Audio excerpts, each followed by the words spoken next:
Le bonjour chez vous, que Dieu vous bénisse. Bien-aimé, si tu fais partie des éclairés, que tu es de ceux-là qui recherchent à atteindre la perfection selon le Dieu créateur qui n'est pas un homme pour mentir, ni un fils d'homme pour se repentir, sache que tu es sur la bonne voie. Et sûrement, j'imagine que tu as dû rencontrer ces personnes-là qui te disent « Mais mon frère, qu'est-ce que tu racontes? Arrête de voir le mal partout. On est quand même bien lotis par rapport aux autres. » Examine ce genre de discoureurs qui sont sûrement des personnes défaitistes, égoïstes. Quand je dis défaitistes, c'est dans le sens où ces personnes-là ont atteint des limites dans leur perfectionnement et dans les exigences de ce que représente être un enfant de Dieu, un serviteur de Dieu.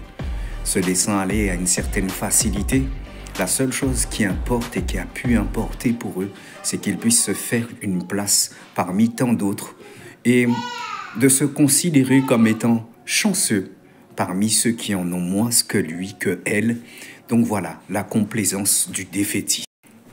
Et j'ai aussi parlé de l'orgueilleux, de l'égoïste, de l'orgueilleux, qui, lui, tout simplement, a besoin à tout prix du chaos autour de lui pour pouvoir prouver qu'il est le meilleur et qu'il a quelque chose de plus. Mais toutes ces sciences et toutes ces théories sont charnelles, démoniaques et lucifériennes, ne viennent en aucun cas de Dieu. La volonté de notre Seigneur, de notre Dieu, qui est amour, veut que nous puissions porter son flambeau au travers du monde.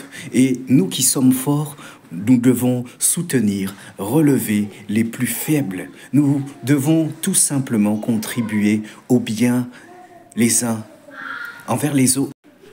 Prenez garde à ne pas être séduit dans cette société qui semble multiplier les nouveaux services au travers des commerces et toutes ces choses-là. Mais ça, c'est pas de l'amour, c'est de la séduction. Chacun cherche son intérêt au travers des beaux sourires, des apparences et des masques. Tu peux aller chez le marabout, chez le féticheur, chez les francs-maçons et faire tout ce que tu veux, même du développement personnel et tout ce que tu veux. La seule personne qui est capable de changer ton cœur, c'est Jésus-Christ. Et lui seul. Lui seul a été la perfection au milieu des hommes sur la terre. J'admire ce que Bouddha a fait. J'admire ce que beaucoup de grands hommes ont fait. Martin Luther King et tout ce que vous voulez. J'admire ce que ces gens-là ont fait et je suis reconnaissant pour ce qu'ils ont fait. Mais eux n'étaient pas la perfection et n'avaient pas la perfection. Tout homme ici, tout comme toi et moi, est et a été imparfait.